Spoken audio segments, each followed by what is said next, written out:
आज के टॉपिक्स में हम लोग सबसे पहले एडिटोरियल डिस्कस करेंगे। उसके बीच में जितने प्रीलिम्स वाले फैक्ट्स आते जाएंगे, जैसे फॉर एग्जांपल मैप्स या फिर कोई इंटरनेशनल ऑर्गेनाइजेशन के टर्म्स, वो सब हम डिस्कस करते चलेंगे।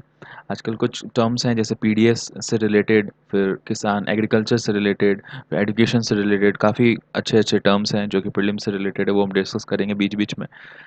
मैप, इसराइल पैलेस्टीन नागालिम, इसको बिल्कुल मैप के थ्रू, दो एडिटोरियल्स हैं, दोनों एडिटोरियल को मैप के थ्रू पढ़ेंगे हम लोग बैकवर्ड फॉरवर्ड लिंकेज करके। वोकैब्स जो द हिंदू में एडिटोरियल्स में आज आए हैं, जो थोड़े टफ से हैं, जो आपको जानना चाहिए, आप उसको सेंटेंस में यूज़ कर सकते हो, तो वो भी थोड़ा बहुत बीच में एक पेज हम लोग डिस्कस कर लेंगे। लास्ट में रिवाइज करके एक मेंस क्वेश्चन दूंगा, उसको टेलीग्राम चैनल पे प्रैक्टिस करना है, या फिर नीचे कमेंट सेक्शन में आप उसको लिख सकते हो, मैं उसमें करेक्शन करके नीचे कमेंट कर दूंगा। टॉपिक्स आजकल आज के क्या क्या हैं? सबसे पहले स्टार प्रोजेक्ट जो वर्ल्ड बैंक का था, हमने अपने आज के पीआईबी लेक्चर में भी उसके बारे में डिस्कस करा है, क्या है स्टार प्रोजेक्ट। तो उसके बारे में एक काफ़ी होलिस्टिक एक लीड आर्टिकल है। सेकंड आर्टिकल है आपका accessibility one person with disability post Covid 19। तो कोविड 19 के टाइम पे जितने डिसेबल पर्सन्स को जितना प्रॉब्लम्स हुआ है, उसके ऊपर ये आर्टिकल है। Next, legitimate concern of Nagaland. तो नागालैंड का जैसा आपको पता है, पीस अकॉर्ड 2015 में साइन हुआ था, लेकिन नेगोशिएशंस जो है वो अभी तक कंप्लीट नहीं हो पाया है। उसके ऊपर कुछ कुछ अभी अभी नए वहाँ के गवर्नर के थ्रू इनपुट्स आए हैं, उसके ऊपर ये प्रोजेक्ट है। तो आपका एक नागालैंड जैसे नॉर्थ ईस्ट का जो है बहुत कम आता है न्यूज़ में, तो उसके बारे में रिवीजन भी हो जाएगा, बैकवर्ड हम लोग पूरा कहानी देख करके उसके बाद उसके बारे में डिस्कस करेंगे।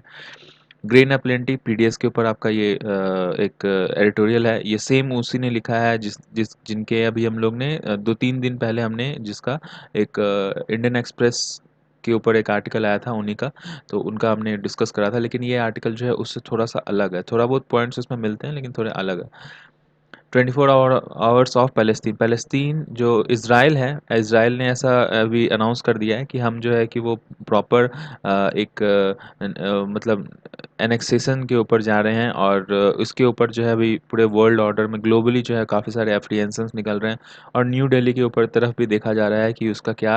नेक्स्ट स्टेप होता है। तो इसके ऊपर आर्टिकल है, तो हम लोग सबसे पहले इसी आर्टिकल को डिस्कस करते हैं। छोटा सा आर्टिकल है, जल्दी से डिस्कस कर लेंगे। इन 24 hours Palestine faces N existential threat, कि अब अगर जब पूरा का पूरा अगर इसराइल अगर सिर्फ अपना ही देश का वो नाम एनेक्स कर देगा, तो इसके बाद पैलेस्तीन एज अ कंट्री वहाँ जाना ही नहीं जाएगा। तो जिस वजह से ये कहानी आ रही है, तो बैकग्राउंड क्या है इसका? सबसे पहला बैकग्राउंड आपका 1947 में देखिए, जितना भी ये जो कलर्ड है, कलर्ड जो आपका जो है वो आपका पैलेस्तीन एरिया है, और जो वाइट एरिया है वो आपका है इसराइल का। लेकिन ठीक उसके बदल जैसे जैसे ही आपका 1947 पार्टीशन प्लान एक आता है, तो इसके तहत देखिए इसराइल का जो है कि इतना सारा एरिया हो जाता है, यहाँ से भी इतने एरिया हो जाता है, इधर से भी इतना एरिया,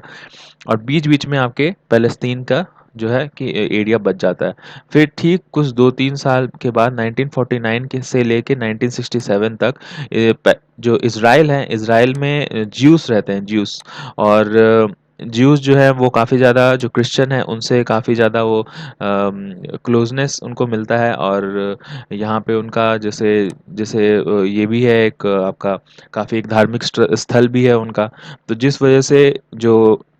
क्रिश्चियन कम्युनिटी है, जो वेस्टर्न कंट्रीज़ हैं जितने यूरोप और आपके खास करके अमेरिका ये सब, तो वो लोग इनको काफ़ी ज़्यादा सपोर्ट करते थे। तो इनको शुरू से ही जो है टेक्नोलॉजिकल सपोर्ट और बाकी इंटेलिजेंस ये सब सब कुछ उनको काफ़ी अच्छा मुहैया होता गया, और धीरे धीरे इनका प्रोमिनेंस जो है इस वाले एरिया में काफ़ी ज़्यादा बढ़ता गया। और शुरू में पैलेस्तीन ने भी काफ़ी ज़्यादा गंद मचाया है यहाँ पे, वो भी काफ़ी ज़्यादा यहाँ पे उनके ऊपर ह्यूमन राइट्स कॉन्फ्लिक्ट्स होता था पैलेस्तीन और ज्यूस के ऊपर, तो पैलेस्तीन उनके ऊपर काफ़ी ज़्यादा उनको दबाते थे। लेकिन आज जो है कि स्थिति विपरीत है, आज इज़राइल जो है वो काफ़ी ज़्यादा यहाँ पे डोमिनेटिंग हो गया है, और पैलेस्तीन के लिए यहाँ पे जगह जो है बहुत, अभी देखिए करंट में जो है 2016-17 के बाद में अभी इस टाइम पे इतना थोड़ा सा बस खाली पैलेस्तीन जो है वो बच गया है। ठीक है, ये इतना एरिया बस जो है इतना बच गया बस खाली ये पैलेस्तीन का। अब उसके ऊपर भी अभी अप्रीहेंशन क्या हुआ, कल ये हुआ कि ये जो इतना थोड़ा सा जो एरिया बचा है, ये राम अल्लाह जो है ये इनका कैपिटल, तो इतना जो थोड़ा सा बचा है इसके ऊपर में बहुत सारे मतलब ये है कि इसमें बहुत सारे बीच बीच में पैलेस्तीनियन भी रहते हैं, और उसके साथ-साथ इज़राइली जो हैं वो तो यहाँ पे ये सब जगह पे सब इज़राइली जो है वो रहते ही हैं। और ये जो ग्रीन-ग्रीन सब एरिया है यहाँ पे देखिए ये सब एरिया में पैलेस्टीन गवर्नेंस का रूल है, मतलब वो जो कंट्री है उनकी गवर्नेंस है। तो उनको हर बार इज़राइल के थ्रू यहाँ से उनका बीच-बीच में बहुत जगह पे उन्होंने कब्ज़ा लिया है। तो ये सब यहाँ से उनको मिक्स मतलब पार करके जाना पड़ता है। ये मिक्स्ड गवर्नेंस है। बहुत सारे ऐसे सिटीज़ हैं, जगह है जहाँ पे पैलेस्तीन और इज़राइल दोनों के चेक पोस्ट हैं, दोनों के गवर्नमेंट्स की वहाँ पे वर्किंग्स हैं। और ये इजरायली गवर्नेंस जहाँ पे भी आपके इस टाइप की जो जो वाइट और ग्रीन दोनों दोनों की जो मिक्सचर है वहाँ पे इजरायली है, और ये इजरायली मिलिट्री कंट्रोल है। मतलब ये मिलिट्री यहाँ पे है, लेकिन इजराइल का यहाँ पे अभी कब्जा नहीं हुआ है। मतलब मिलिट्री यहाँ पे है, वो वहाँ पे वो लोग कब्जाए हुए हैं उस जगह को, लेकिन वहाँ पे ऑफिशियली उनका वो जगह है नहीं, ये जगह है। और फिर डिस्प्यूटेड इजराइल गवर्नेंस, तो कि कहाँ-कहाँ पे इज़राइल को होना चाहिए लेकिन उसको अभी मिला नहीं है। जैसे कि ये देखिए, ये राम अल्लाह के नीचे जो ये जो जगह है, यहाँ पे इसको इज़राइल जो है कि वो कह रहा है, दावा ठोक रहा है कि ये हमारा जगह है। ये हम लोग ने इस चीज़ को हम लोग को एनेक्स मतलब हमको अपना कंट्री के अंदर देना है, लेकिन वो लोग मान नहीं रहे। तो अब क्या है, अब है कि अब अब ऐसा है कि एयर स्पेस और जो सी एरिया जो है, जो बगल में यहाँ पे आपका जो सी है, इस जगह पे जो आपका पूरा सी है, तो ये एरिया और पूरा जो एयर स्पेस है वो सारा कुछ इजराइल ही कंट्रोल करता है। अभी देखिए नेक्स्ट क्या मुद्दा है, मुद्दा ये है कि अभी अभी एनेक्सेशन, इजराइल कह रहा है कि हम पूरा एनेक्स कर लेंगे पूरा एरिया को, और उसके बीच में पैलेस्टीनियन जो है वो उनका जो कंट्री का जो नाम है वो खत्म हो जाएगा, पूरा का पूरा वो इजराइल ही कहलाएगा वो पूरा एरिया। इसके ऊपर जो ग्लोबल कमेंट्स आ रहे हैं काफ़ी ज़्यादा, जैसे कि फॉर एग्जांपल सबसे पहले तो यूनाइटेड नेशंस के सिक्योरिटी काउंसिल के जो है सेक्रेटरी जनरल हैं एंटोनियो गुटरेस, उन्होंने कहा था कि वर्चुअल मीटिंग हुई थी 24 जून को। उन्होंने कहा था कि ये जो अभी एनेक्सेशन का वो बात कह रहे हैं आपके इज़राइल के जो अथॉरिटी है उनका, ये प्लान जो है वो काफ़ी ज़्यादा वाटर साइड मूवमेंट है हमारे पूरे वर्ल्ड के लिए और इंटरनेशनल कम्युनिटी के लिए, क्योंकि ये बहुत बड़ा इंटरनेशनल लॉ का हनन है। क्योंकि ये आप सबको पता होगा कि हम लोग पूरे वर्ल्ड में जो है यूएन काउंसिल के थ्रू ये ऐसा एक रूल है कि इसके अंदर में किसी भी दूसरे नए स्टेट को आप मिलिट्री पावर के थ्रू उसको एनेक्स नहीं कर सकते हो। ये एक रूल है। नहीं तो वैसे तो बहुत सारे बड़े बड़े नेशंस है, जैसे यूनाइटेड स्टेट्स, रशिया, ये सब बहुत एडवांस कंट्रीज है। तो ये छोटे मोटे कंट्रीज को तो वैसे ही वो दबा करके उसको अपना और उसको हथिया लेगा। तो वैसे ही क्रीमिया को अभी किया था, और यूएसए रसिया जो है वो उसके उसके अंदर ले लिया था क्रीमिया को, अपने अंदर उसको मतलब अपने अपने कंट्री के अंदर उसको इंक्लूड कर लिया था, तो उसके ऊपर सैंक्शंस लग गए थे 2015-16 इस टाइप में। तो इस वजह से ये सब जो है यूनाइटेड नेशंस के लॉज के थ्रू इज़राइल ऐसा नहीं कर सकता, ऐसा उनका कहना था। फिर यूएन ह्यूमन राइट्स काउंसिल के जो कमिश्नर हैं उनका भी ये कहना था कि 16 जून को उनका ये स्टेटमेंट आया था कि ये सीरियस वायलेशन है आपके चार्टर ऑफ यूनाइटेड नेशंस और जनेवा कन्वेंशंस का, वही जो हमने बताया वही जनेवा कन्वेंशंस के थ्रू आता है। और वो कहते हैं 53 ईयर्स ओल्ड जो इज़राइल जो ऑक्यूपेशन है, मतलब इज़राइल जो वहाँ पे एक कंट्री टाइप से है, वो बहुत बार ऐसा हुआ है कि ह्यूमन राइट वायलेशन उन्होंने करा है। और ये जो एनेक्सेशन वो जिनका बात कर रहे हैं, इसके बाद जो है कि वो और भी ज़्यादा इंटेंस हो जाएगा। पहले उन्होंने क्या कहा था, पहले वो कहे थे कि हम मेडिटेरियन सी से लेके जॉर्डन रिवर, देखिए ये जो इधर जो एरिया ये जो इधर एरिया है आपका इस वाले में, ये मेडिटेरियन सी है। यहाँ पे हमने बताया कि ये इस साइड जो आपके वेस्ट साइड जो है वो उसको वो मेडिटेरियन आपका एरिया, वो मेडिटेरियन सी है, ठीक है। ये वाला जो एरिया है ये मेडिटेरियन सी है, और इधर साइड में आपका यहाँ पे है जॉर्डन रिवर, इस जगह पे यहाँ पे कहीं पे। तो इस जगह इतना से लेके और इतना, जिस वजह से यहाँ पे मिलिट्री ऑक्यूपेंस है, और जो है कि एयर स्पेस जो है वो इसराइल कंट्रोल करती है, क्योंकि उनका ऐसा कहना था कि हमारे पास टेक्नोलॉजी ज़्यादा है तो हम सिक्योरिटी प्रोवाइड करवाएंगे, सिर्फ हमने हमारे में ही नहीं पैलेस्टीन को भी प्रोवाइड करवाएंगे। लेकिन आज देखिए वो उन सब सारा कुछ जो है उनके पास जो स्पेशल पावर्स है उसकी वजह से आज वो इनेक्शन पे उतर के आए हैं। तो इसके बाद अगर ये इस तरह का जो अभी वो स्टेप उठाएं, तो इसके बाद ये भी हो सकता है कि कल होके उनके और भी ज़्यादा, जैसे पैलेस्तीन को और भी दबाया जाए, और वहाँ पे सीरियस बिल्कुल जो 21st सेंचुरी का आफत जो होता है, मतलब जो भेदभाव और ये सब सारा कुछ है, वो सब कुछ वहाँ पे हो जाएगा। और काफ़ी ज़्यादा और क्रिस्टलाइन मैनर में वहाँ पे ह्यूमन राइट वॉल्यूशंस होने शुरू हो जाएंगे, और हम कुछ कर भी नहीं पाएंगे, क्योंकि पैलेस्तीन का जो स्टेट है उस वही ना मतलब ख़त्म हो जाएगा, कोई एक पैलेस्तीन नाम का कोई स्टेट ही नहीं बचेगा वहाँ पे। तो इसके अंदर जो ये प्लान जो आएगा उसके कॉन्सिक्वेंसेस क्या-क्या हो सकते हैं, एनेक्सेशंस के जो प्लान आएँगे उसके कॉन्सिक्वेंसेस क्या-क्या हो सकते हैं। सबसे पहला कॉन्सिक्वेंस कि क्या जो 23% पैलेस्टीनियन वहाँ रह रहे हैं उनको अपने प्राइवेट प्रॉपर्टीज़ का फ्रीडम रहेगा कि वो प्राइवेट प्रॉपर्टीज़ में रह सकते हैं और उसका मतलब जो है कि जो भी काम उनका करना है मतलब मतलब फ्रीली उसको यूज़ कर सकते हैं, क्या ऐसा कुछ होगा? या फिर कि ऐसा होगा कि जितने वहाँ पे जैसे 2 एथनिसिटी के लोग रहेंगे, एक पैलेस्टीनियन रहेंगे, एक इज़राइली रहेंगे, तो क्या दोनों को अपना-अपना आइडेंटिटी को मतलब फ्रीली यूज़ करने का उनको मौका मिलेगा? और थर्ड ऐसा है कि उनको क्या ऐसा भी स्टेट जो है वो राइट ऐसा देगी वहाँ पे जितने भी पैलेस्टीनियन वहाँ रह रहे हैं, उनको ऐसा राइट वहाँ के स्टेट्स देगी कि वो अपना सेल्फ डिटर्मिनेशन कर सकें, कि उनको इंटरनेशनल कम्युनिटी के से क्या मतलब बातें करनी है, नहीं करनी है, या फिर जो भी है उनका जैसे जो भी उनका एक एक ऑटोनॉमी उनको मिलेगा क्या इंटरनेशनल कम्युनिटी के साथ बातचीत करने का? क्योंकि अरब नेशन से पैलेस्टीनियन का, क्योंकि वहाँ मुस्लिम जो है वो काफ़ी ज़्यादा है, पैलेस्टीनियन मुस्लिम मोस्टली है, तो अरब नेशंस के थ्रू उनका थोड़ा ज़्यादा मतलब कनेक्शंस है, लेकिन इसराइल जो है उसका वेस्टर्न कंट्री से काफ़ी ज़्यादा कनेक्शंस है, तो ये कॉन्फ्लिक्ट ऑफ इंटरेस्ट जो है वो हमेशा बना रहेगा। तो क्या उनको ऐसी ऑटोनॉमी मिलेगी कि इंटरनेशनल ऑर्गेनाइजेशंस के थ्रू बातचीत और ये सब सारा कुछ हो? क्योंकि अगर जब एक स्टेट आ जाएगा तो सिक्योरिटी इश्यूज आ जाएंगे, वो कहेंगे कि हमारे नेशनल सिक्योरिटी में इश्यूज है जिस वजह से तुमको इंटरनेशनल कम्युनिटीज़ के साथ टच में नहीं रहना है। तो उसके बाद डेमोग्राफिक कॉन्सिक्वेंसेस भी आ सकते हैं। क्या ऐसा डेमोग्राफिक कॉन्सिक्वेंसेस के लिए क्या करेगी सरकार? कुछ ऐसा कुछ कर सकती है? तो ये सारे कुछ 4-5 जो है वो क्वेश्चंस हैं जो कि इंटरनेशनल कम्युनिटी उठा रही है, ख़ास करके यूनाइटेड नेशंस, और वो यूनाइटेड नेशंस के जो आपके ह्यूमन राइट जो जो सेक्रेटरी हैं यूनाइटेड नेशंस के, वो ऐसा कहते हैं कि पहले भी जो है कि यूरोपियन यूनियन, यूनाइटेड स्टेट्स और फिर आपका रशिया, ये सब कंट्रीज़ जो है वो मीडिएशन का काम करते आई है, दोनों के बीच में, पैलेस्टीन और इज़राइल के बीच में। उनको अभी भी इंटरवीन करना चाहिए और ये जो एक वाटरशेड मूवमेंट है उसको किसी भी प्रकार से रोकना चाहिए। न्यू दिल्ली के लिए क्या आगे कॉन्सिक्वेंसेस है? सबसे पहला कि न्यू दिल्ली का जो रिलेशनशिप है वो पैलेस्तीन और इज़राइल दोनों के साथ ही काफ़ी अच्छा है। बहुत बार ऐसा होता है कि मतलब जब भी यहाँ से हमारे जो यहाँ से जो भी ऑफिशियल्स गए हैं तो पैलेस्तीन और इज़राइल दोनों का ही वहाँ विज़िट कर के आए हैं। पिछले बार ऐसा हुआ था कि जो प्रधानमंत्री मोदी है वो इज़राइल का के ऊपर ज़्यादा थोड़ा-सा फ़ोकस कर के आए थे। जिसके ऊपर उस टाइम पे भी जो है कि काफ़ी ज़्यादा चर्चा में ये चीज़ रहा था। अभी हम दोनों का जो पैलेस्तीन और इज़राइल दोनों का जो रिलेशन है, दोनों का म्यूचुअली काफ़ी बेनिफिशियल रिलेशनशिप है। चूँकि ये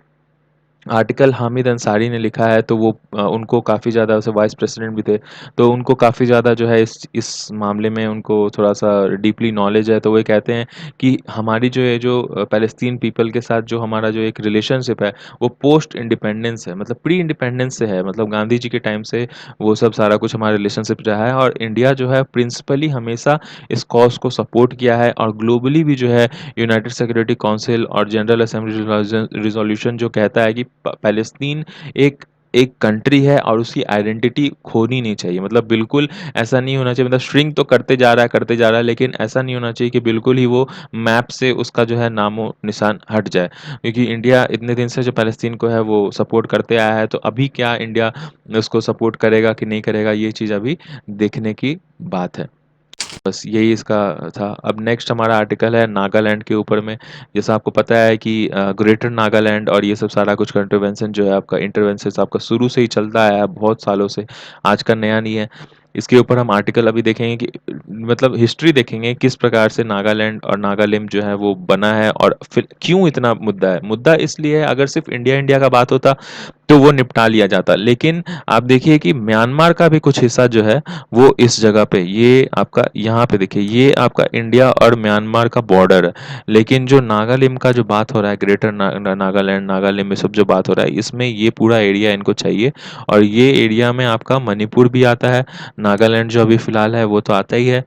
कुछ इधर के पार्ट्स भी आते हैं आपको, मेघालय है सबके, और आपका इधर म्यांमार का भी ये सब पार्ट आता है। ठीक है, तो जिस वजह से इनको प्रॉब्लम्स अभी हो रहे हैं, और अरुणाचल प्रदेश का भी ये सब जो है पार्ट जो है कि वो जो चाइना बोलता है कि ये हमारा पार्ट है, तो इस प्रकार के जो ये सब जो जगह है वो सब सारा कुछ इनका अंदर आता है इनके। तो जिस जिस वजह से जो है कि अभी इंडिया को काफ़ी ज़्यादा इसके ऊपर बहुत लंबा चला आ रहा है। पहले तो सीज़ फायर वायलेशंस और ये सब सारा कुछ होता था शुरू में। यहाँ पे आसपा भी है। अभी पूरा बिल्कुल सिस्टमैटिक वे में इसका जो है कि देखेंगे पास्ट का हिस्ट्री। सबसे पहले 1918 में नागा क्लब फॉर्मेशन हुआ, जो कि सीड नागा नेशनलिज्म सोन किया गया। और उसके बाद हमारी आज़ादी हुई, उनकी आज़ादी हुई, तो नागा नेशनल काउंसिल बना वहाँ पे। और फिर उसके बाद हमारे रिलेशनशिप में थोड़ी सी बातचीत शुरू हुई। एनएनसी जो है वहाँ पे डिक्लेयर किया अपने आप को, इंडिपेंडेंट डिक्लेयर कर दिया 14 अगस्त को 1947। जिस दिन हमारा मतलब 15 अगस्त हमारा है, तो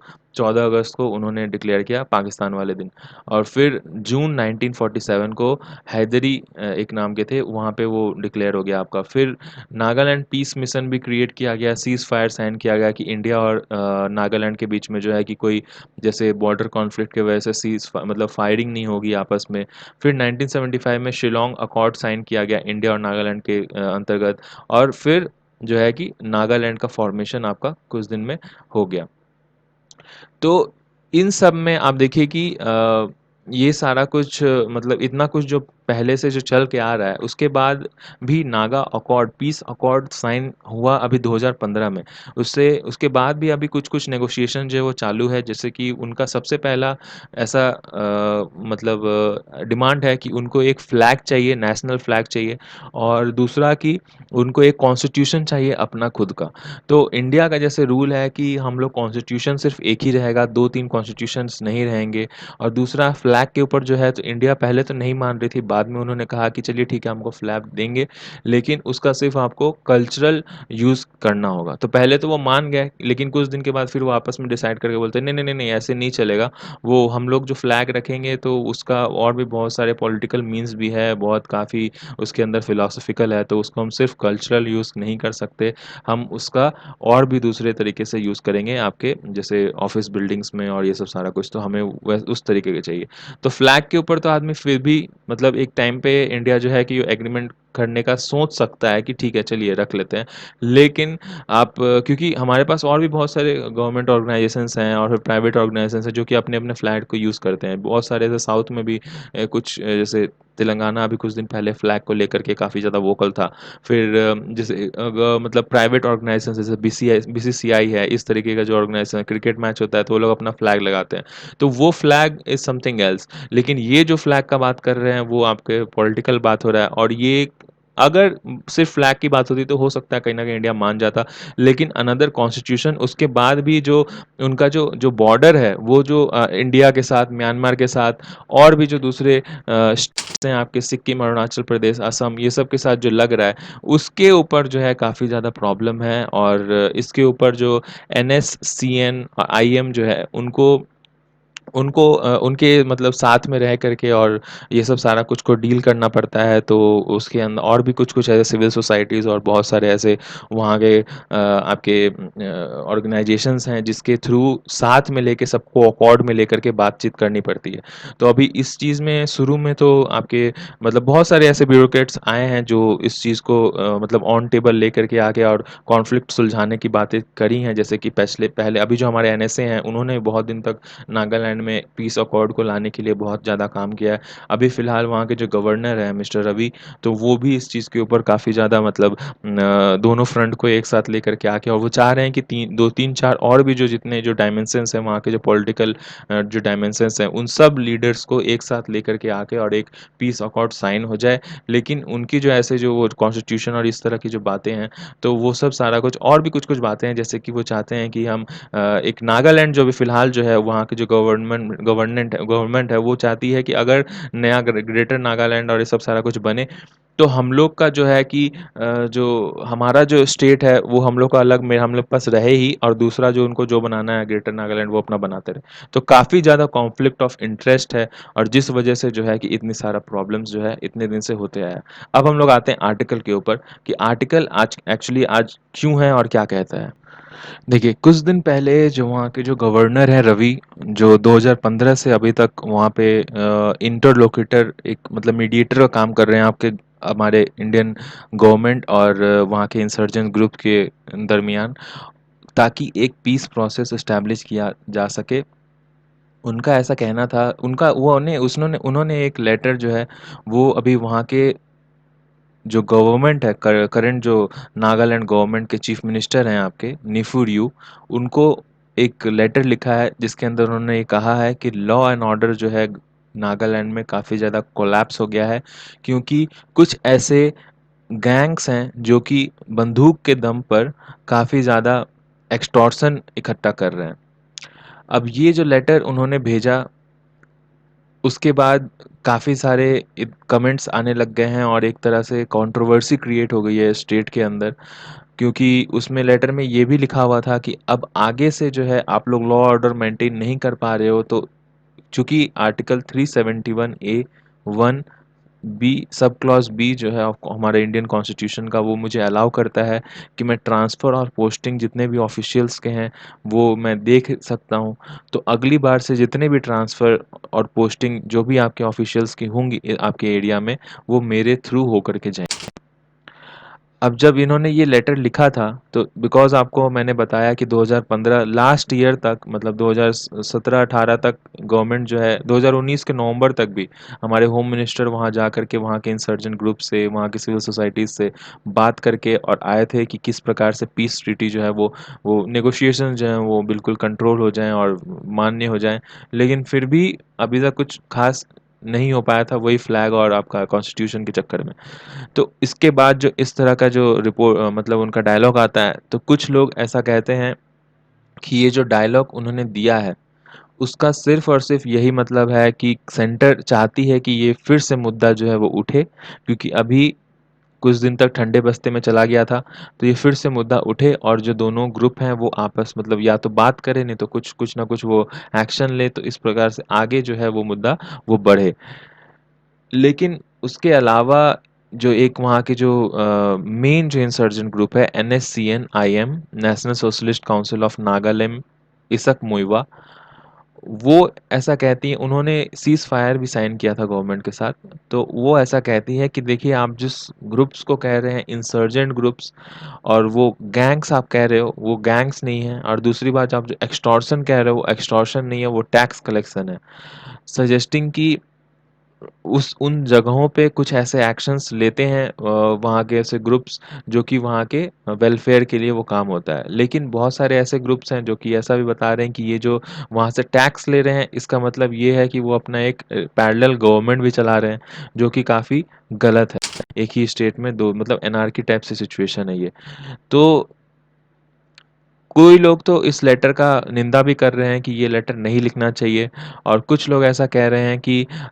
ये लेटर लिख करके ठीक हुआ है। लेकिन सेंटर को ऐसा सोचना चाहिए कि मिस्टर रवि जो हैं उनको, बिकॉज़ वो इंटरलोक्यूटर की तरह से वहाँ पे अपॉइंट किए हैं, तो उनके किस-किस लेटर का और किस-किस जो जितने भी मूव्स होते हैं, उनका क्या असर पड़ेगा, और इसके थ्रू हमारा जो इतने दिन का जो अभी पीस जो अकॉर्ड जो इतने दिन तक आया है, दूर तक चल कर आया है, वो के ऊपर पानी ना फिर जाए। तो नेक्स्ट आर्टिकल के ऊपर चलते हैं। नेक्स्ट आर्टिकल है हमारा स्टेट बैंक, जो हमारा वर्ल्ड बैंक ने अभी एक स्टार प्रोजेक्ट के अंदर 500 बिलियन रुपीस जो है वो इंडियन गवर्नमेंट के 6 स्टेट्स को, ये हमने अपने करंट अफेयर्स में डिस्कस किया था, 6 स्टेट्स को उन्होंने देने का बात करा है। लेकिन जो राइटर हैं उनका ऐसा कहना है कि भारत सरकार अभी वोकल फॉर लोकल हो रही है, आत्मनिर्भर भारत हो रही है। तो आत्मनिर्भरता आपके सिर्फ और सिर्फ मैन्युफैक्चरिंग सेक्टर्स या फिर खरीद बिक्री में नहीं होना चाहिए, आपके फंडामेंटल जो स्ट्रक्चर है आपकी सरकार का, उसमें भी होना चाहिए, जिसके अंतर्गत एजुकेशन भी आता है। तो इक्वल एजुकेशन मिलना चाहिए सारे स्टेट्स को, और काफ़ी एफिशिएंट तरीके से मिलना चाहिए, और उसको प्रोवाइड करवाने में जो गवर्नमेंट है हमारी इंडिया की, वो आत्मनिर्भर होनी चाहिए। क्योंकि इसके बिना, आप बिना इस प्रकार के जो आपका जो आप अगर खुद से अपना वो सपोर्ट नहीं दे पाएँगे, तो आप ये आत्मनिर्भरता वाला जो आपका एक ड्रीम है वो सही नहीं हो पाएगा, क्योंकि आप टेक्नोलॉजी लेकर के आ जाओगे नॉन स्टेट एक्टर्स के थ्रू, आप दूसरे फंड्स लेकर के आ जाओगे, लेकिन जिस दिन वो ख़त्म होने लग जाएगा फंड, उस दिन आप क्या करोगे? उस दिन तो आप फिर से back to normal, back to square one आ जाओगे। तो देखिए, अगर हम वर्ल्ड बैंक के साइट पे देखें कि किस प्रकार से इन्होंने कहा है कि improve the quality of Indian education, किस प्रकार से ये स्टार जो हमारा है, तो वो बताते हैं कि 250 मिलियन स्टूडेंट्स इससे प्रभावित होंगे, 1.5 मिलियन स्कूल्स को प्रभावित करेंगे हम, और 10 मिलियन टीचर्स जो हैं इससे बेनिफिट पाएंगे। और किस किस प्रकार से बेनिफिट पाएंगे, थोड़ा फंड के बारे में बताया है कि ये इस टाइम में तो अभी हम लोग 500 मिलियन डॉलर्स दे रहे हैं। इससे पहले भी ये वाला जो इवेंट था, इससे पहले भी करीब करीब 3 बिलियन डॉलर इंडिया को दे दिया गया है। पहले ही 1990 से ये चीज़ शुरू हुआ, सिंस 1994 से शुरू हुआ है, और अभी तक 3 बिलियन डॉलर से ज़्यादा इस गोल को अचीव करने में पहले भी दिया गया है, एजुकेशन गोल को। तो इसके बेनिफिट्स क्या क्या हैं? बेनिफिट्स ये है कि focus on more directly on delivering of education services, district level और सब डिस्ट्रिक्ट लेवल के ऊपर में एजुकेशन सर्विस को हम लोग डिलीवर करने में और आसानी होगी। एड्रेस किया जाएगा स्टेक होल्डर्स, जितने भी स्टेक होल्डर्स इन्वॉल्व है उन सबको अकाउंटेबिलिटी अच्छा हो, और भी क्योंकि आउटकम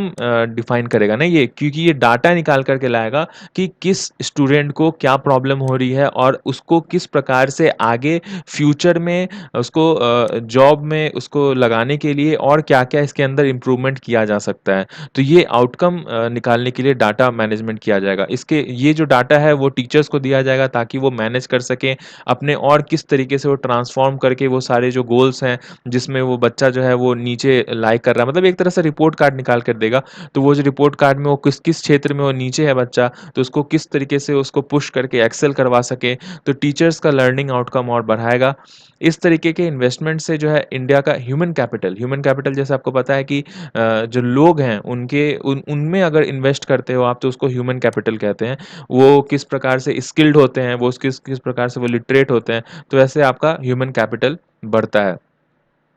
तो इसके ऊपर और भी कुछ जैसे स्टेट्स तो हमने बताया है कि हिमाचल प्रदेश, केरला, मध्य प्रदेश, महाराष्ट्र और उड़ीसा और राजस्थान इसके अंदर इन्वॉल्व होंगे। और इसके अंदर है कि ये कहते हैं कि this the programme will help produce better data on hearing levels by improving the national achievement survey NSA. तो ये लर्निंग लेवल्स का अगर डाटा हमें अगर बढ़िया होता है, अगर आउटकम बढ़िया आता है, उस सारे आउटकम्स का जो डाटा का जो जो लर्निंग है, हम लोग को समझ में आता है कि अच्छा ये जगह पे प्रॉब्लम है, तो उसको हम लोग और बढ़िया तरीके से इम्प्रूव कर पाएंगे। इन्रोलमेंट जो है प्राइमरी एजुकेशन का हमारा काफ़ी बढ़ा है पहले से, लेकिन अभी स्टैंडर्ड ऑफ एजुकेशन जो है उतने लेवल का नहीं पहुंचा, जिस वजह से स्टार एजुकेशन, ये स्टार प्रोग्राम जो वर्ल्ड बैंक का है और जो फंड आया है, उससे हम लोगों को काफ़ी ज़्यादा लाभ होगा। और star will support the government of India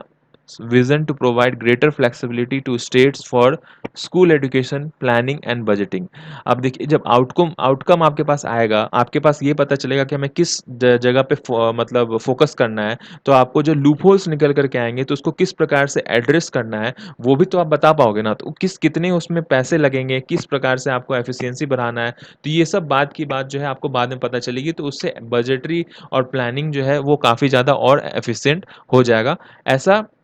लोग कहते हैं। मतलब इससे पॉजिटिव पॉइंट। अब हम लोग आते हैं आर्टिकल के ऊपर। तो जैसा हमने डिस्कस किया, आर्टिकल में जो राइटर हैं वो कहती हैं कि ये जो आत्मनिर्भरता आप लोग अभी बात कर रहे हो आत्मनिर्भर भारत का, तो इसमें अगर आप वर्ल्ड बैंक से इतना असिस्टेंस लोगे तो ये कोई ठीक नहीं है। और आपको सिर्फ डाटा के, अगर आप डाटा निकलवा के, और अगर आप सोच रहे हो कि आपका जो इंफ्रास्ट्रक्चर है या फिर आपका जो गवर्नेंस लेवल है या फिर आउटकम जो है आपका वो ठीक हो जाएगा, क्वालिटी ठीक हो जाएगा, तो वो गलत है। क्योंकि स्टेट की कैपेबिलिटी बढ़ाने की ज़रूरत है, स्टूडेंट्स की कैपेबिलिटी बढ़ाने की ज़रूरत है, आपके जो स्टेक होल्डर जैसे पेरेंट्स हैं, वो लोग और ज़्यादा बच्चों को पुश करें इस चीज़ में, वो बढ़ाने की ज़रूरत है। सिर्फ फंड्स बाहर से आ जाए और जो टेक्नोलॉजी है जैसे आईसीटी, जो इंफॉर्मेशन टेक्नोलॉजी इसमें यूज़ होगा, तो वो सिर्फ चीज़ आ जाने से आपके मतलब ऐसा उम्मीद नहीं है कि हम लोग का फिर से ये ठीक हो जाएगा, क्योंकि पहले भी जो वर्ल्ड बैंक है जो है वो करीब करीब 3 बिलियन डॉलर्स का इसके अंदर इन्वेस्टमेंट कर चुका है। अब इसके ऊपर ये कहती हैं कि क्या चीज़ें हैं जिसके ऊपर हम इसमें ध्यान दे सकते हैं। पहला तो ये कहती हैं कि हमें इफेक्टिव गवर्नेंस बढ़ाने की ज़रूरत है, और दूसरा वो कहती हैं कि जो इंक्रीज़ जो टेक्नोलॉजी है उसके थ्रू क्या-क्या फ्लॉज़ जो आए हैं, उसके ऊपर हमें देखने की ज़रूरत है। इफ़ेक्टिव गवर्नेंस कैसे बढ़ा सकते हैं हम लोग? तो पहला रीज़न देती हैं वो एडुकेट फिज़िकल फ़ाइनेंशियल और ह्यूमन रिसोर्स आपके पास हो। आपके पास ओवरबर्डन ब्यूरोक्रेसी है, जो वैकेंसीज़ को आप जो भर नहीं पाते हो, जिस वजह से जो बर्डन है काफ़ी ज़्यादा ब्यूरोक्रेसी के ऊपर आ जाती है। आपके जो स्टाफ़ हैं, जो टीचर्स हैं आपके स्कूल के, वो पोलियो की खुराक भी पिलाने जाते हैं। वो आपके स्कूल के एग्ज़ाम्स के टेस्ट पेपर भी करेक्ट करते हैं। वो आपका और बाकी खाली टाइम पे और भी बहुत सारी चीज़ें सर्वे और ये सब चीज़ में भी वो हैंडी हैं, काफ़ी ज़्यादा वही काम करते हैं ये सारा कुछ। तो और भी अलग तरीके से इतना जो ओवर आपके पास स्टाफ का जो कमी है, जिस वजह से ये सब जो ओवरबर्डन जो आपकी ब्यूरोक्रेसी है, तो कहीं न कहीं आपके एजुकेशन पे तो आपका ये असर पड़ेगा ही और ये काफ़ी ज़्यादा अनफॉर्च्यूनेट है हमारे इंडियन सेक्टर के लिए। सेकंड है एडमिनिस्ट्रेटिव एंड गवर्नेंस रिफॉर्म। आपके पास ग्रेटर डिस्क्रिशनरी नहीं है फ्रंट लाइन ब्यूरोक्रेसी के पास। फ्रंट लाइन ब्यूरोक्रेसी मतलब जो आपके जितने भी मतलब जो सबसे फ्रंट लाइन जो बेयर फुट जो गवर्नेंस होता है, जैसे कि आपका इस लाइन में आपका जो टीचर्स हैं, टीचर्स के अलावा भी और बहुत लोग होते हैं, जैसे जो खाना बनाती हैं या फिर जो गाँव-गाँव में जा कर के और मतलब बच्चों को लेकर के आती है कि स्कूल में आप एडमिशन लीजिए, वो सब सारा और बहुत सारे लोग इन्वॉल्व हैं, जल सैया और ये सब सारा कुछ कहते हैं। तो उन लोग के पास उतना ज़्यादा डिस्क्रिप्टिव पावर नहीं है ताकि वो अपने तरीके से इनोवेशंस ला करके और वो जो है कि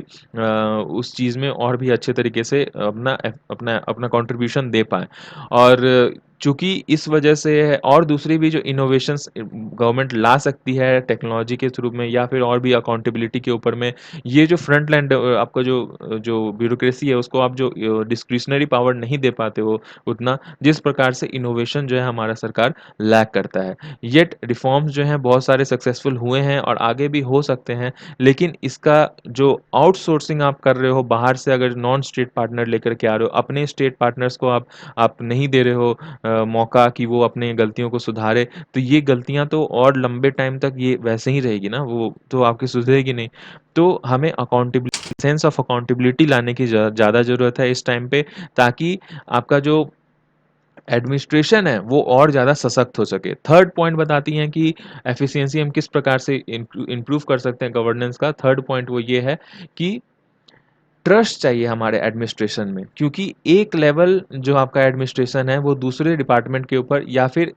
अगर डिपार्टमेंट में ही जो हायरार्की है वो एक दूसरे पे वो मतलब भरोसा नहीं करते हैं। फॉर एग्जांपल अभी तरह-तरह के जो न्यू तरीके हैं अटेंडेंस लगाने के, से एक एक कहीं पे मैंने सुना था किसी आईएएस ने ऐसा किया था कि अब आप सिर्फ वहाँ पे जाके वो हाथ से अटेंडेंस नहीं लगाने का है, थंब वाला से उसके साथ आपको फोटो भी डेली खींचना है कि पीछे प्रेयर होता रहेगा और पीछे आपको वहाँ पे खड़ा होके और फोटो खींचना है और उसको गूगल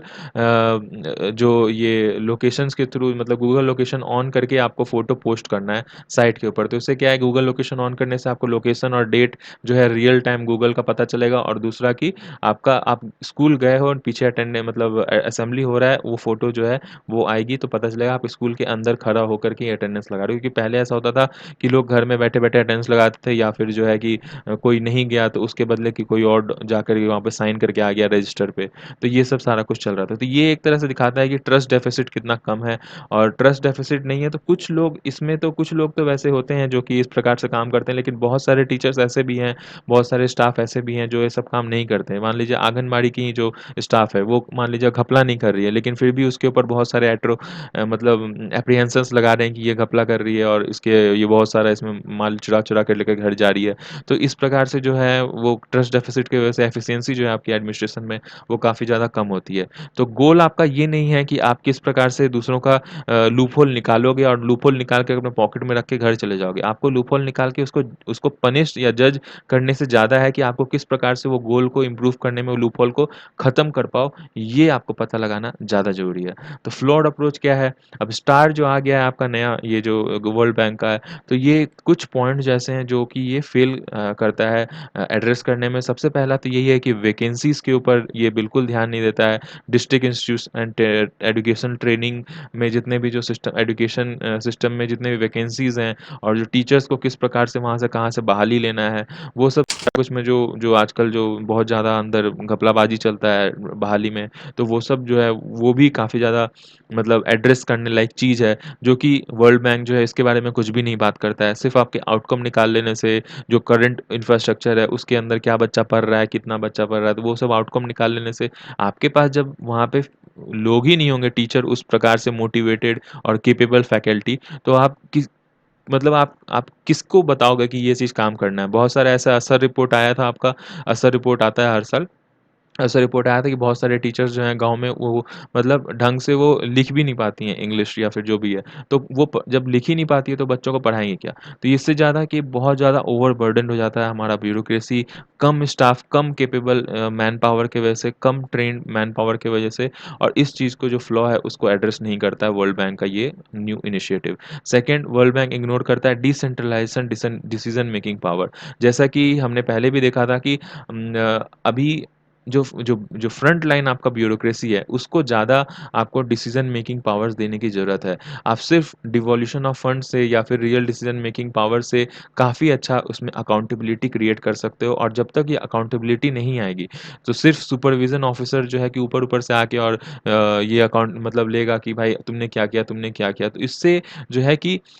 नीचे-नीचे के लोग जो हैं वो अपने आप को अकाउंटेबल नहीं समझेंगे क्योंकि उनके पास कुछ पावर नहीं है। वो सिर्फ़ इसलिए काम कर रहे हैं कि उनके बॉस को ठीक खुश किया जाए। लेकिन अगर उनको भी पावर दिया जाता है तो वो अपने मतलब वो ऊपर वाले को तो एड्रेस देंगे ही कि हाँ, हमने ये काम किया है। दूसरा कि वो खुद अपने आप से भी अपने डिस्क्रिशनरी पावर लगा कर के अपना जो भी उनका उनके अंतर्गत जो भी पावर्स हैं, उसके प्रकार से वो और भी एफ़िशिएंटली काम करेंगे। नेक्स्ट वो कहते हैं कि ये जो ट्रस्ट इश्यू है, ये थर्ड आपका पार्ट है। ट्रस्ट इश्यू इसलिए कि जितने भी जो हम डिफरेंट लेवल ऑफ एडमिनिस्ट्रेशन है, उनमें हम ये मतलब वर्ल्ड बैंक ने इग्नोर किया है कि ट्रस्ट इश्यू यहाँ पे इतना ज़्यादा प्रॉब्लम है, उसको किस प्रकार से आपका स्ट्रेंथन किया जाए, वो चीज़ आपका सिर्फ़ कम्युनिकेशन टेक्नोलॉजी को लाने से, इन्फॉर्मेशन कम्युनिकेशन टेक्नोलॉजी को लाने से एड्रेस नहीं होगा। उसको एड्रेस करने के लिए कुछ और न्यू रिफॉर्म्स चाहिए, जो कि आपको सेंट्रल गवर्नमेंट या फिर जो गवर्नमेंट है उनसे आपको बात करके इस चीज़ को सशक्त करने की बहुत ज़्यादा ज़रूरी है। तो जिस वज़ह से टेक ऐसा पहले भी हमने देखा है कि टेक्नोलॉजी गवर्नेंस को सुधार नहीं सकती है। सिंपली आप टेक्नोलॉजी लेकर के आओगे और ऐसा वो कहती हैं मतलब कि अगर मेज़रमेंट सिर्फ़ कर लोगे आप कि हाँ, ठीक है इसको बुखार है, लेकिन उसके बाद आप उसमें कुछ काम नहीं करोगे कि इसके बुखार को ठीक हो जाए। तो ये आपका कहीं भी उस चीज़ में काम नहीं आएगा। आपको ऐसा करना है कि बुखार है तो उसको चेक करके किस प्रकार से वो इम्प्रूव हो पाए जल्दी फ़ास्टली उसको उसमें आपको रिफ़ॉर्म्स लाने की ज़्यादा ज़रूरत है। लेकिन गवर्नमेंट ये जो स्टार इनिशिएटिव है ये मतलब मोर और ओवर मतलब आउटकम निकालने का ही आईसीटी लगा करके इंफॉर्मेशन टेक्नोलॉजी लगा के सिर्फ आउटकम निकालने पे ही ज़्यादा फोकस है इसका। उसके आगे रिफॉर्म्स किस प्रकार से वो अगर देता तो वो ग्लोबल लेवल पे काफ़ी रिसर्च्ड जो रिफॉर्म्स है वो सबको इंड्यूस करवा पाता हमारे भारत सरकार में, लेकिन वो चीज़ वो नहीं करता है। दूसरा बात ये भी है कि अब अगर आप लास्टली अगर गवर्नेंस आप स्टेट गवर्नमेंट का मतलब सुधारना चाह रहे हो, आप कोई प्राइवेट स्कूल का सुधारना चाह नहीं रहे हो, जो कि आप प्राइवेट फर्म्स को लेकर के आ रहे हो बाहर से, प्राइवेट टेक्नोलॉजी लेकर के आ रहे हो। आपको स्टेट लेवल पे काम करना है, आपको स्टेट का एजुकेशन सुधारना है। प्राइवेट गवर्नमेंट, प्राइवेट एजुकेशन ये सब सारा कुछ कितने दिन तक रहेगा? जब तक ये रहेगा तब तक हो सकता है ठीक रहेगा, लेकिन जब ये चले जाएँगे फंड्स की शॉर्टेज हो जाएगी, बच्चे वहाँ पे नहीं आएँगे क्योंकि वैसे ही बहुत मतलब या तो फ्री ही प पढ़ाई होता है आपका गवर्नमेंट एजुकेशन सिस्टम में। तो आपका जो मेन मूलभूत जो आपको जो इंफ्रास्ट्रक्चर सुधारना था गवर्नमेंट एजुकेशन का वो तो आपका वैसे ही रह गया ना। तो वो जब वैसे ही रह गया आपका उसको आपको सुधारने की जब ज़रूरत है, तो आपको ये सब सारा कुछ मतलब बिल्कुल ध्यान देना होगा कि प्राइवेट प्लेयर्स के ऊपर आप ज़्यादा मतलब रिलाय नहीं कर सकते हैं। तो जिस वजह से वो ये जो जितना जो आपका पूरा इनिशिएटिव है, इसके बारे में जो ये रमैया इंस्टीट्यूट की प्रोफ़ेसर हैं, इन्होंने ये लिखा था कि डीआईईटी को अगर आत्मनिर्भर बनाना है, तो हमें आउटसोर्सिंग ऑफ इस प्रकार के जितने भी आपके प्राइवेट फ़र्म्स के आउटसोर्सिंग है, उसको थोड़ा कम करना पड़ेगा। तो ही हम जो है कि और ज़्यादा क्लोज़ आ पाएँगे आत्मनिर्भरता का, क्योंकि ये पास्ट में भी हमने देखा है कि काफ़ी सारा मिस्टेक्स हुआ है हमारे इस अप्रोच में एजुकेशन रिफ़ॉर्म्स लाने में, जिसमें कि स्टार जो है वो कहीं न कहीं अपने जो जो उसका जो गोल है कि गवर्नेंस का जो ऑब्जेक्टिव है उसका रिफॉर्म्स लेकर के आएगा, वो सिर्फ़ आउटकम प्रोवाइड करवाने से नहीं आ पाएगा। नेक्स्ट जो हमारा आर्टिकल है वो फूड ग्रेन पीडीएस से रिलेटेड है। तो इसमें ये जैसे कुछ दिन पहले भी एक आर्टिकल आया था, उसमें ये कहा गया था कि हमारे पास अभी काफ़ी ज़्यादा एफसीआई में गोडाउन्स में फूड ग्रेन्स अवेलेबल है, जिसको सरकार यूज़ कर सकती है आपकी एक्सटेंशन में, क्योंकि 3 महीना जो है वो पूरा हो गया है, जो सरकार अभी जो फ्री जो राशन जो प्रोवाइड करवा रही थी। लेकिन अभी भी अनएम्प्लॉयमेंट जो है वो काफ़ी ज़्यादा हाई पे है और हेल्थ सिस्टम जो है वो काफ़ी ज़्यादा लो है। तो जिस वजह से काम-काज पे भी लोग बहुत कम जा पा रहे हैं, माइग्रेंट्स अभी पुराने वापस अपने स्टेट्स पे नहीं जा पाए हैं। तो इस चीज़ में नॉर्मल लाने के लिए जब उनके पास पैसे ही नहीं हैं, तो आप इस चीज़ को थोड़ा एक्सटेंड कीजिए। जो सोनिया गांधी हैं, जो कांग्रेस की जो प्रेसिडेंट हैं, उन्होंने भी ये चीज़ के ऊपर मतलब अभी कुछ दिन पहले अपील करा था कि कल या परसों कि आप इस चीज़ को फिर से और थोड़ा-सा इंक्रीज़ कीजिए। 10 स्टेट के जो चीफ मिनिस्टर हैं, उन्होंने भी ये चीज़ अभी आपके रामविलास पासवान जो हैं फूड ग्रेन वाले जो खाद्य मंत्रालय के हैं, उनके वो ये रिक्वेस्ट करा था कि प्लीज़ इस चीज़ को आप बढ़वाने का कुछ प्रावधान कीजिए कि ये 1-2 महीने कम से कम और बढ़ पाए या फिर 3 महीने और बढ़ पाए। प्रधानमंत्री गरीब कल्याण योजना के अंतर्गत अभी फ़िलहाल जैसे 5 केजी फूड ग्रेन और 1 केजी दाल जो है कि फ्री में दिया जा रहा है ऑल ओवर बेनिफिशियरीज़ को, नेशनल फूड सिक्योरिटी एक्ट के अंतर्गत भी जो है मतलब इतने मंथ्स में दिया गया। तो इन सब में ये हुआ कि पिछले 2 महीने में लॉकडाउन के वजह से जितने कुछ भी ये सब सारा कुछ जो प्रॉब्लम चला, उसमें बहुत माइग्रेंट्स जो हैं इसका लाभ उठा पाए। ऐसा जो खाद्य मंत्री हैं, जो रामविलास पासवान, उनका भी ये चीज़ मानना है। वो वीडियो कॉन्फ्रेंसिंग में, वर्चुअल वीडियो कॉन्फ्रेंसिंग में भी ये चीज़ संबोधित करते हुए कहे कि बहुत सारे स्टेट्स जो हैं वो इन सब चीज़ में बेनिफिशरीज़ में वो चीज़ में मतलब आगे आए और अपने जो माइग्रेंट जनता है या फिर जो वहाँ पे जो लोग हैं, उन सबको इस चीज़ का फ़ायदा हुआ। लेकिन अभी भी ऐसा नहीं हो पाया है जो वन नेशन वन कार्ड वाला सीन है, जिसमें कि एक जो कोई भी एक आदमी है जिसको अगर कुछ फूड ग्रेन चाहिए, दूसरे स्टेट में अगर वो चला गया, उसका कार्ड किसी और स्टेट का है, वो दूसरे स्टेट में चला गया, तो वो वहाँ से ले सके। अभी फ़िलहाल ये हो रहा है क्योंकि सेंट्रल गवर्नमेंट ने अपना मतलब ऐसा अलाउ किया हुआ है। लेकिन जिस दिन ये चीज़ खत्म हो जाएगा, जैसे अभी 3 महीना हो चुका है, तो उस दिन के बाद से वो जो ये जो फंक्शन है कि अगर मान लीजिए मैं किसी दूसरे स्टेट में रह रहा हूँ, दिल्ली में रह रहा हूँ और मेरा जो कार्ड है वो किसी दूसरे स्टेट का है, झारखंड या फिर समथिंग एल्स किसी और स्टेट का है, तो मैं यहाँ पे जो है फूड ग्रेन्स अफ़ोर्ड नहीं कर पाऊँगा। दूसरा, अगर मेरे पास राशन कार्ड नहीं है तो या फिर इसी स्टेट का भी हूँ, अगर राशन कार्ड नहीं है तो सिर्फ़ आधार कार्ड पे मैं यहाँ से अवेल नहीं करवा पाऊँगा। तो इससे क्या है, बहुत सारा प्रॉब्लम और नया-नया मतलब शुरू हो जाएगा, क्योंकि गवर्नमेंट जो है फ़िलहाल इस चीज़ के ऊपर नहीं है कि हम अभी के अभी जो है वन नेशन वन कार्ड वाला स्कीम शुरू हो जाए। उनका ये कहना है कि कम से कम मार्च 2021 तो लगेगा ही इस चीज़ को लाने में, क्योंकि अगर हम अभी लेकर आ भी गए तो बहुत मतलब जो नेटवर्किंग है कि कौन से फेयर प्राइस शॉप में क्या देना चाहिए, कि उसका जो डाटा माइनिंग है कि कौन-कौन लोग इसके अंदर एनरोल्ड हैं और क्या-क्या बेनिफिशियरीज़ को सही ढंग से मतलब मिल पा रहा है, नहीं मिल पा रहा है, कोई फ्रॉड तो इसमें नहीं कर रहा है, धांधली ये सब चीज़। तो ये सब चीज़ में अभी कुछ दिन तो टाइम लगेगा ही, अभी इतना जल्दी ये चीज़ नहीं आ सकता है। हालाँकि ये चीज़ अनाउंस किया गया है कि 20 स्टेट्स में चालू होगा, लेकिन अभी चालू होने में थोड़ा टाइम है, क्योंकि अभी बायोमेट्रिक ऑथेंटिकेशन और ये सब सारा कुछ में टाइम तो लग ही जाता है। इसके ऊपर जो राइटर हैं वो ये चीज़ कहते हैं कि देखिए, आपके पास एक पोर्टल तो है ही, आईएमपीडीएस, जो खुद जो खाद्य मंत्रालय जो है मिस्टर पासवान ने ये चीज़ बताया था, उसका डाटा दिया था कि 378 ट्रांज़ैक्शंस हुआ है, 3000 से 77 बेनिफिशरीज़ है ओएनसी। इसमें क्या होता है, इस पोर्टल में रियल टाइम डाटा बताता है ट्रांज़ैक्शंस का, वो ओएनओसी के थ्रू जितना भी हुआ है। तो इसके डाटा को आप यूज़ कर सकते हो, और दूसरा, जो नहीं भी अगर मान लीजिए बहुत सारे लोग फिक्स नहीं हो पाए हैं, तो उनको आप ये कर सकते हो कि यूनिवर्सलाइजेशन ऑफ ये फूड ग्रेन्स जो है कि वितरण जो है वो आप शुरू कर सकते हो, क्योंकि अभी देखिए, अभी फ़िलहाल हमारे जो ग्रेनरीज़ एफसीआई में जो ग्रेनरीज़ है करीब-करीब 100 मिलियन मीट्रिक टन के बराबर है, जो कि और कुछ दिन में आपका जो है वो खरीफ सीज़न का जो क्रॉप है वो भी कट करके आएगा। तो अगर आप यूनिवर्सलाइज़ेशन ऑफ प्रोक्योरमेंट कर देते हो, तो करीब-करीब 85% ऑफ जो पॉपुलेशन है हमारे इंडिया की, वो इस चीज़ का फ़ायदा उठा सकेगी। 15% इसलिए नहीं क्योंकि 15% बहुत सारे ऐसे लोग हैं जो वेल ऑफ जो हमारी सोसाइटी के लोग हैं, वो लोग खुद से ही वहाँ के जो अनाज है, उसको लेने नहीं जाएँगे। क्योंकि वहाँ के अनाज थोड़े से मतलब मार्केट के अनाज से मान लीजिए कोई अगर इंडिया गेट बासमती खाता है, तो वो वहाँ का उसना राइस नहीं खाएगा। तो वो उस वजह से उनको वो लोग तो वो छोड़ ही देंगे, तो 15% 20% तो लोग वैसे भी आपके छोड़ ही देंगे। तो आपका जो बाकी जनता जो है उनको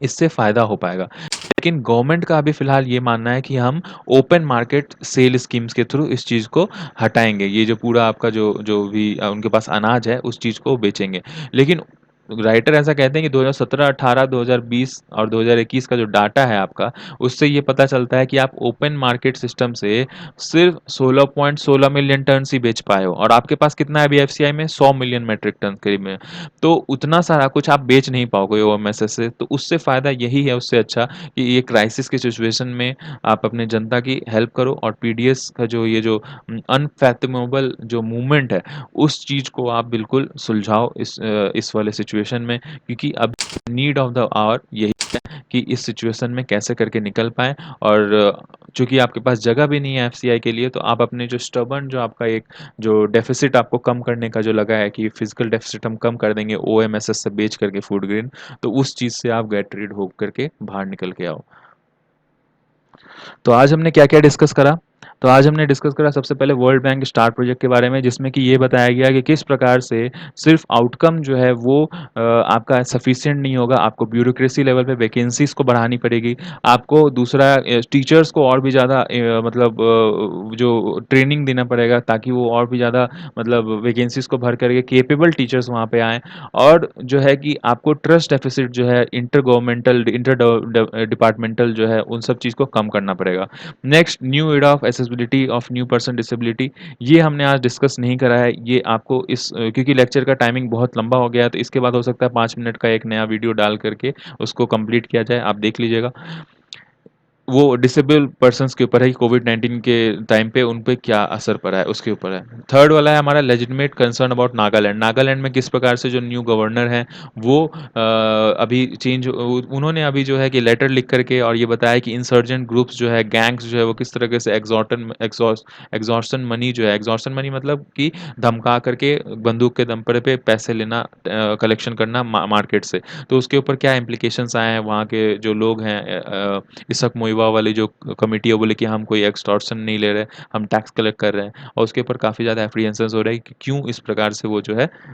इंटरवीन कर रहे हैं हमारे पीस अकॉर्ड ट्रीटी नेगोशिएशंस जो है अभी फ़िलहाल जब पूरा नहीं हुआ है तो। फिर grain and plenty, hunger crisis, universalization of PDS system के ऊपर हमने बात किया कि किस प्रकार से अभी 100 मिलियन मेट्रिक टन जो है हमारे पास एफसीआई में पड़ा हुआ है और खरीफ क्रॉप अभी तुरंत आने वाला है। लेकिन फिर भी गवर्नमेंट जो है ओएमएस के सोच रही है और अभी जो ये जो वन नेशन वन कार्ड वाला स्कीम जो है वो मार्च 2021 तक आना है तो अभी फ़िलहाल इसको 2-3 महीने के लिए गवर्नमेंट जो है वो पीडीएस वाला स्कीम बढ़ा नहीं रही है। नेक्स्ट पैलेस्टीन इश्यू के बारे में हमने पूरा बैकवर्ड फॉरवर्ड लिंकेज करके पढ़ा है, हिस्ट्री के साथ पढ़ा है कि किस प्रकार से पहले पैलेस्टीन क्या था, आज के डेट में क्या है और क्या वो एनेक्स करके और जो अगर लेकर के आ जाएगा सिर्फ इज़राइल ही अगर लेकर के आ जाएगा, अगर पूरा का पूरा जो वो खेमा है वो सिर्फ इज़राइल इज़राइल हो जाएगा, तो पैलेस्टीन जो है कि ह्यूमन रिसोर्स प्रॉब्लम्स जो है कि आगे फेस कर सकता है और क्या उसके एप्रीहेंशंस होंगे, वर्ल्ड ऑर्डर में किसने क्या कहा है, ये सारा कुछ हमने डिस्कस करा। तो मेंस क्वेश्चन जो है आपको डिस्क्रिप्शन में होगा, पीडीएफ जो है डिस्क्रिप्शन में वहाँ पे लिंक होगा, आप टेलीग्राम चैनल जीके मॉन्क से जाकर डाउनलोड कर सकते हो और थैंक यू।